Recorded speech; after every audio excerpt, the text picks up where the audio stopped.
Hello dear friends, ముందుగా అందరికీ దీపావళి పండుగ శుభాకాంక్షలు. సో తమ్నెల్ చూసి ఇక్కడికి వచ్చారు కదా. సో ఇది ఒక కాంటెంట్ వీడియో. ముందుగా చెప్తున్నా, ఈ వీడియో ఈక్వల్ టు 1 మార్క్. ఎందుకు సార్ అంత బలంగా చెప్పగలుగుతున్నారంటే రీజన్ ఒకటే.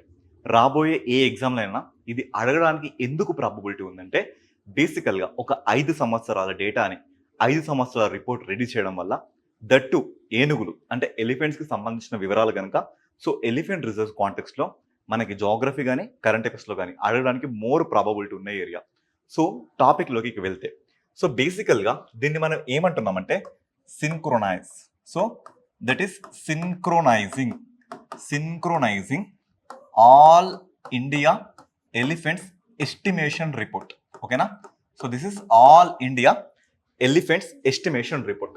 డ్యూరేషన్ చూసుకుంటే 2021 నుంచి 2025 వరకు ఈ రిపోర్ట్ని రెడీ చేయడం జరిగింది.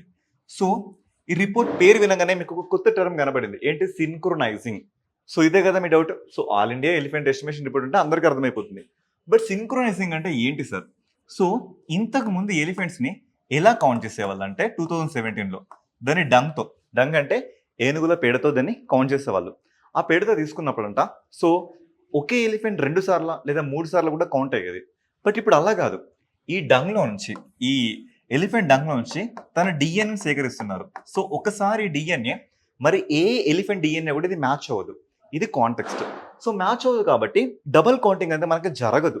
సో ఈ ఇష్యూ ప్రకారం చూసుకుంటే ఇప్పుడు మనకి ఎలిఫెంట్ సంబంధించిన లెక్కలు ప్రాపర్గా వచ్చాయి. అయితే ఇక్కడ థింగ్ ఏంటి అంటే 2017లో చూసుకుంటారంట, అప్పట్లో అప్రాక్సిమేట్లీ ఒక 27,000 ఏనుగుల వరకు మన దేశంలో కనబడితే, ప్రెసెంట్ అంటే 2025 వరకు మన దేశంలో 22,446 ఏనుగులు మాత్రమే మనకి కనబడుతున్నాయి. అంటే we're observing the data that is definitely మనకు కూడా ప్రాబబిలిటీ కనబడుతుంది. That is decrease the number of elephants in India. మరి ఎలిఫెంట్స్ ఎందుకు తగ్గిపోయినాయి? సో ఇదొక కాంటెక్స్ట్. ఎలిఫెంట్ తగ్గిపోతే మనకు జరిగేది ఏంటి? బయోడైవర్సిటీ డిస్టర్బ్ అయిపోతుంది. ఎన్వైరన్మెంట్ ఎకోలాజీ బ్యాలెన్స్ తప్పిపోతుంది. ఈ కాంటెక్స్ట్లో మనం మాట్లాడుకుందాం. అయితే క్వశ్చన్స్ ఎలా పడతాయి సార్ మాకు ఇక్కడ? సో క్వశ్చన్స్ ఎలా పడతాయంటే, ఈ డేటాని మేజర్గా ఇద్దరు, సో 2 వింగ్స్ దీన్ని ఆర్గనైజ్ చేశాయి. అందులో చూసుకుంటే that is first of all ministry of environment, forest and climate change విభాగం. రెండవది wild life institute of India. దీని హెడ్ క్వార్టర్స్ వచ్చేసి మన దేశంలో డెహ్రాడూన్లో కనబడుతుంది. ఓకేనా? సో ఈ 2 ఆర్గనైజేషన్స్లో కలిసి జాయింట్గా తీసుకొచ్చాయి. అయితే వీడియో చూస్తున్న మీకు అడుగుతున్న క్వశ్చన్ ఏంటంటే, who is the concern minister for ministry of environment, forest, climate change? దీని కన్సర్న్ మినిస్టర్ ఎవరు? మిమ్మల్ని అడుగుతున్నా. తెలిస్తే కమెంట్ చేయండి. సార్ ఇది కూడా తెలియలేదు అంటే ఒకసారి అర్థం చేసుకోండి మీ ప్రిపరేషన్ స్ట్రాటజీ ఏ లెవెల్లో ఉందో, మీరు ఎంత వీక్గా ఉన్నారు. ఓకే, సరే. నెక్స్ట్ లెవెల్లో మనం చూద్దాం. ఇంకా క్వశ్చన్స్ ఎలా పడే ఛాన్స్ ఉన్నాయి. ఏ రాష్ట్రంలో ఎక్కువ ఉన్నాయి, ఏ ప్రాంతంలో ఎక్కువ ఎలిఫెంట్స్ ఉన్నాయి, ఇలా మనల్ని క్వశ్చన్ స్ట్రెస్ చేస్తారు. సో ఇలా చూడడానికంటే ముందు మనకి ఎక్కడ చూసినా ఇలాంటి ఆర్టికల్స్ కనబడుతున్నాయి వెరీ రీసెంట్గా. ఈనాడే కానీ, ఆంధ్రజ్యోతి కానీ, లేదంటే హిందూయే కానీ, ద టైమ్స్ ఆఫ్, ఇట్లా ప్రతి ఎక్కడ చూసినా కూడా మనకి ఇలాంటి డాక్యుమెంట్స్ కనబడుతున్నాయి. సో ఇదంతా డేటా మీకు చదివే ఓపిక లేదు కాబట్టే కదా నేను సింప్లిఫై చేసి మీ ముందుకు తీసుకొచ్చా. సో ఒక్కసారి చూద్దాం మనం. సో బేసికల్గా ministry of environment, forest, climate change వాళ్ళు దీన్ని తీసుకొచ్చారు. And wild life institute of India వాళ్ళ సహాయంతో మొత్తం దేశంలో 22,446 ఏనుగులు ఉన్నాయి. అయితే ఈ ఏనుగులు మనకి ఏ ప్లేస్లో అధికంగా ఉన్నాయి, ఇది మనకి కాంటెక్స్ట్. సో కాస్త ఇక్కడ అబ్జర్వ్ చేయండి. మనకి థిక్నెస్ కలర్ ఎక్కువ ఎక్కడ ఉంటే దాని అర్థం ఏంటి అంటే ఆ ప్లేస్లో ఏనుగుల డెన్సిటీ ఎక్కువ ఉందని అర్థం. సో కాస్త ఇండియాని గమనించండి. ఈ బార్డర్ని మనం ఏమంటున్నాం? తమిళనాడు బార్డర్ అంటున్నాం. మరి ఈ బార్డర్ని మనం ఏమంటున్నాం? Kerala. So this is Kerala, this is Tamil Nadu and this is Karnataka. So ఈ బార్డర్లో కాస్త థిక్నెస్ కలర్ ఎక్కువగా మనకు కనబడుతుంది. ఓకేనా? నెక్స్ట్ చూసుకుంటే నెక్స్ట్ మనకి ఏ రేంజ్లో ఎక్కువ అంటే, సో చూడండి, ఇటు సిక్కిం కానీ, west Bengal, Assam, Meghalaya, so some part of Tripura, some part of Mizoram, so ఇలా చూసుకుంటే some part of Arunachal Pradesh, some part of Nagaland, ఈ రేంజ్లో మనకి ఎక్కువ కనబడుతుంది. సో ఒక స్టేట్ అని ఇక్కడ అడ్రస్ చేయట్లేదు. సో ఎంటైర్ ఈ రేంజ్లో నేను ఏమని మాట్లాడుతున్నా అంటే that is north eastern India and valley of Brahmaputra. So దీనికి నేను పెట్టుతున్న పేరేంటి? So valley of Brahmaputra and north eastern range. So ఈ రేంజ్లో కాస్త ఆ పింక్ కలర్ మనకి ఎక్కువ డెన్సిటీ కనబడుతుంది. సో ఫస్ట్ చూసుకుంటే మనకి ఏ ప్లేస్ కనబడుతుంది? కేరళ, కర్ణాటక, తమిళనాడు. సో ఈ ప్లేస్ ని మనం ఏమని పిలుస్తున్నాం? So this is called Western Ghats. అదే తెలుగులో చూసుకుంటే పశ్చిమ కనుమలు అనే పేరుతో మనం పిలుస్తున్నాం. ఓకేనా? సో ఈ ప్లేస్ లో మనకి హ్యూజ్ ఫామ్ హౌస్ లో కనబడుతుంది. సో నెక్స్ట్ చూసుకుంటే ఇక్కడ సెకండ్ పొజిషన్ లో కనబడుతుంది. ఇక థర్డ్ పొజిషన్ చూసుకుంటే మనకి సెంట్రల్ ఇండియాలో చోట నాగ్పూర్ ప్లేట్యూ. సో ఇంతకంటే ఎక్కువ డెన్సిటీ మనకి ఈ ప్లేస్ లో కనబడుతుంది. సో చూసుకుంటే this is Uttarakhand and Uttar Pradesh. ఈ రేంజ్ లో మనకి కాస్త ఎక్కువ కనబడుతుంది. సో దీనికి నేను ఇస్తున్న పేరు ఏంటంటే Shivalik range. So that is Shivalik or outer Himalayas range. So ఇది మనకి థర్డ్ ప్లేస్ లో కనబడుతుంది. సో నెక్స్ట్ ఎక్కడ కనబడుతుంది సార్ అంటే దట్ ఈస్ చోటా నాగ్పుర సెంట్రల్ ఇండియా అని మనం చూడొచ్చు. సో ఇక్కడ ఎలా అంటే డిస్సిమినేట్ అంటే ఇలా ఇలా విసిరేసినట్లుగా ఏనుగులు అక్కడ అక్కడ అక్కడక్కడ మనకు కనబడుతున్నాయి. సో ఇది నంబర్ 4. అంటే దీని ప్రకారంగా మనకి ఏంటంటే ప్రెసెంట్ ఎగ్జామ్ ట్రెండ్ ఏంటి అంటే అయితే క్రోనాలజీ ఆర్డర్ అడుగుతున్నాం, అంటే కాలానుక్రమంగా. లేదు అంటే డిసెండింగ్ ఆర్డర్, తెలుగులో ఆరోహణ క్రమం అవరోహణ క్రమం అంటాం కదా. సో ఏనుగుల సంఖ్య ప్రకారంగా, ఏనుగుల జనాభా ప్రకారంగా వాటికి సంబంధించిన ఏరియాస్ని, వాటికి సంబంధించిన ప్రదేశాలని డిసెండింగ్ ఆర్డర్లో అమర్చండి, అవరోహణ క్రమంలో అమర్చండి. అంటే మొదటగా ఎక్కువ ఎక్కడే ఉన్నాయి. సో ఫస్ట్ ప్లేస్ మనకి ఇక్కడ వెస్టర్న్ ఘాట్స్లో, సెకండ్ ప్లేస్లో ఎక్కడ? So north east or Brahmaputra valley. మరి థర్డ్ ప్లేస్లో ఎక్కడ? సో చూసుకుంటే Shivalik or outer Himalayas. Fourth ప్లేస్లో ఎక్కడ? సెంట్రల్ హిమాలయస్, లేదా దీన్నే మనం చోటా నాగ్పూర్ ప్లేట్యూ అంటున్నాం. ఈ ప్లేస్లో మనకి కనబడుతుంది. సో ఇదే కాంటెక్స్ట్ నేను ఇక్కడ మాట్లాడుతున్నా. ఓకేనా? సో రీజనల్ డిస్ట్రిబ్యూషన్ చూసుకుంటే ఫస్ట్ ప్లేస్లో ఎవరున్నారు? వెస్టర్న్ ఘాట్స్. ఎంతవరకు కనబడుతుంది మనకి? 11,934 ఎలిమెంట్స్ మనకు కనబడుతుంది. సరే మరి నెంబర్ ఇంపార్టెంటా? ఈ నెంబర్ మనకి ఇంపార్టెంట్ కాదు, ఈ నెంబర్ మనకి ఇంపార్టెంట్ కాదు. జస్ట్ మరి ఎందుకు సార్ చెప్తున్నా అంటే అవేర్నెస్, ఏ ప్లేస్లో ఎంత ఉన్నాయని. సో ఇక్కడ చూసుకుంటే ఫస్ట్ ప్లేస్లో మనకి ఎవరు కనబడుతున్నారు? Western Ghats. So greater than Brahmaputra valley. ఓకేనా? So next Brahmaputra valley. So next Shivalik range. So next central India. So ఇలా మనకి ఈ ఫార్మాట్ కనబడుతుంది.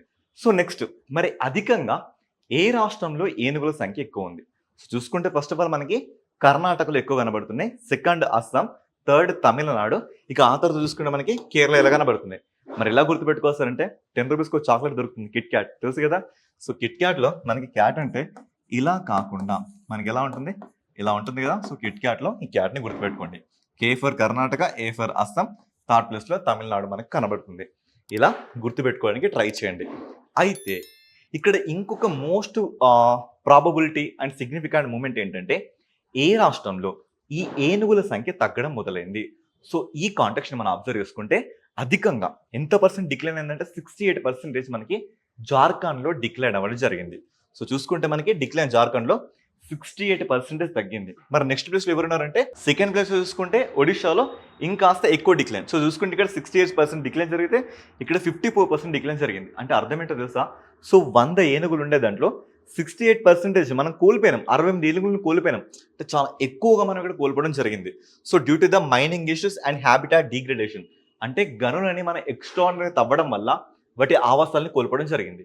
మరి ఇది కాకుండా పెరిగిన ఏరియాస్ ఎక్కడ సార్ అంటే ఒకటి ఛత్తీస్గఢ్లో, రెండవది మధ్యప్రదేశ్లో. ఈ 2 స్టేట్స్లో ఇంతకు ముందు ఉన్న ఏనుగుల జనాభా కంటే ఎక్కువగా మనకి పెరిగింది.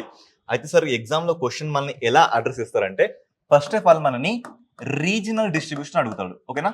రీజనల్ డిస్ట్రిబ్యూషన్, ఏ రీజియన్లో మనకి ఈ ఏనుగులు మనకి ఎక్కువ కనబడుతుంది. సో చూసుకుంటే ఫస్ట్ మనకి పశ్చిమ కనుమల్లో అధికంగా కనబడుతుంది, నెక్స్ట్ బ్రహ్మపుత్ర లోయలో అధికంగా కనబడుతుంది, నెక్స్ట్ శివాలిక్ రేంజ్ లో అధికంగా కనబడుతున్నాయి, థర్డ్ సెంట్రల్ ఇండియా లేదా దాన్ని మనం చోటా నాగపూర్ ప్లేట్యూ అంటున్నాం. సో ఇక్కడ మనకి అధికంగా కనబడుతుంది. నెక్స్ట్ రాష్ట్రాల వారీగా చూసుకుంటే, స్టేట్స్ వైజ్గా చూసుకుంటే అధికంగా మనకి ఎక్కడ కనబడుతున్నాయి అంటే సో ఫస్ట్ ఆఫ్ ఆల్ వచ్చేసి మనకి కర్ణాటకలో కనబడుతున్నాయి, నెక్స్ట్ చూసుకుంటే అస్సాంలో కనబడుతున్నాయి, నెక్స్ట్ చూసుకుంటే తమిళనాడులో కనబడుతున్నాయి, నెక్స్ట్ చూసుకుంటే కేరళలో కనబడుతున్నాయి. ఇది కాకుండా ఏనుగులు హైక్ అయిన ఏరియాస్ ఏంటి అని అడుగుతాడు. హైక్ అయిన ఏరియాస్ ఏంటంటే ఒకటి ఛత్తీస్గఢ్లో హైక్ అయింది, నెక్స్ట్ మధ్యప్రదేశ్లో హైక్ అయింది. ఏనుగులు డిక్లైన్ అయిన ఏరియాస్ ఏంటి సార్ అంటే ఒకటి చూసుకుంటే మనకి జార్ఖండ్లో జరిగింది, నెక్స్ట్ చూసుకుంటే మనకి సో పక్కనే ఉన్న ఒడిశాలో కూడా జరిగింది. ఇలాంటి పాయింట్ ఆఫ్ వ్యూలో రేపు ఎగ్జామ్లో ఎగ్జామినర్ క్వశ్చన్ని ఫ్రేమ్ చేయడానికి మనకి చాలా వరకు ప్రాబబిలిటీ ఉంది. సో ఇది కాకుండా అడిషనల్ డేటా ఏంటి సార్? అడిషనల్ డేటా ఏంటంటే మన దేశంలో మనం ప్రాజెక్ట్ ఎలిఫెంట్ అనే ఒక ప్రోగ్రామ్ని తీసుకొచ్చాం. సో ఇదే కాంటెక్స్లో మీరు అబ్జర్వ్ చేస్తే మన దేశంలో ప్రాజెక్ట్ టైగర్, ఓకేనా, ప్రాజెక్ట్ టైగర్ని మనం ఎప్పుడు తీసుకొచ్చాం? 1973 తీసుకొచ్చాం. సో బిఫోర్ 1973 మన దేశంలో మన మన మన జాతీయ జంతువుగా ఎవరు ఉండేవాళ్ళు? సో చూసుకుంటే ఏసియాటిక్ గిర్ లయన్, సో సింహాలు ఉండేవి. వీటి తర్వాత నుంచి మనం ఎవరిని తీసుకొచ్చాం, సో పులులను తీసుకురావడం జరిగింది. ఎందుకు సార్ అంటే ఈ పులుల కౌంట్ తగ్గిపోవడం వల్ల మనం తీసుకొచ్చాం. ఇక్కడ పుట్టిన కాంటెక్స్ట్ ఏంటి అంటే దట్ ఈస్ టైగర్ రిజర్వ్స్. అలా ఒకటి కాస్త ఈ రోజు మన దేశంలో 58 టైగర్ రిజర్వ్స్ గా మనకు కనబడుతుంది. సో 58 టైగర్ రిజర్వ్ కనబడుతుంది కాబట్టి మొదటి టైగర్ రిజర్వ్ ఏంటి అండ్ చిట్ట చివరి అంటే 58 టైగర్ రిజర్వ్ ఏంటో నేను మీకే వదిలిస్తున్నాను. తెలిస్తే కింద ఖచ్చితంగా కామెంట్ చేయండి. ఇలాంటి క్వశ్చన్స్ ఎగ్జామ్ లో పిన్ చేసి మరి అడిగే ప్రాబబిలిటీ మనకు ఉంది. ఓకే, అయితే ఇక్కడ ప్రాజెక్ట్ ఏంటి అంటే so that is projected elephant. ఎప్పుడు వచ్చింది సార్ మన దేశంలో అంటే 1992లో వచ్చింది. ఎందుకు వచ్చింది సార్ అంటే వీటి జనాభాని ఎన్హాన్స్ చేయడానికి, సో ప్రాపర్ వేలో తీసుకురావడానికి దీన్ని మనం తీసుకురావడం జరిగింది. ఇందులో ఇన్వాల్వ్ అయిన మినిస్ట్రీ ఏంటి, ministry of forest, so climate change, environment, వీళ్ళు మనకి ఇన్వాల్వ్ అవుతున్నారు.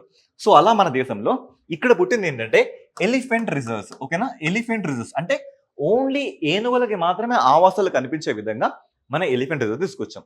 ఎన్ని ఉన్నాయి సార్ మన దేశంలో ప్రెసెంట్ అంటే 33 ఎలిఫెంట్ రిజర్వ్స్ ఉన్నాయి. సో అక్రాస్ 14 స్టేట్స్, సో 14 రాష్ట్రాలలో మనకి 33 ఎలిఫెంట్ రిజర్వ్స్ మనకు కనబడుతున్నాయి. సో ఇది ఈ కరెంట్ అఫైర్స్ కి సంబంధించిన మోర్ డీటెయిల్ రివ్యూ. సో ఇవి మీకు ఇంకా ఓపిక ఉంటే ఇది చూసుకోండి. ఓకేనా, సో అవి ఏంటి సార్ అంటే Kameng elephant reserve, Sonitpur, Dihing Patkai, south Arunachal Pradesh, Kaziranga, Dhansiri, Intanki, like ఇవన్నీ ఇలా చూసుకోండి. మొత్తంగా 33 elephant reserves across 14 states. So ఇది దీనికి సంబంధించిన మొత్తంగా డేటా. సో గైస్ ఇక్కడకి వచ్చారంటే డెఫినెట్ గా మీకు ఈ వీడియో నచ్చే ఉంటుంది. నచ్చితే మాత్రం ఖచ్చితంగా సబ్స్క్రైబ్ చేసుకోండి, ఒక లైక్ కూడా ఇవ్వండి. ఇంకా మీకు ఏమైనా థాట్స్ ఉంటే, ఇలాంటి థాట్స్ ఉంటే కింద కమెంట్లో కమెంట్ చేయండి. So this is your Shravan sir. Keep showing your love towards us, keep following us. Thank you so much.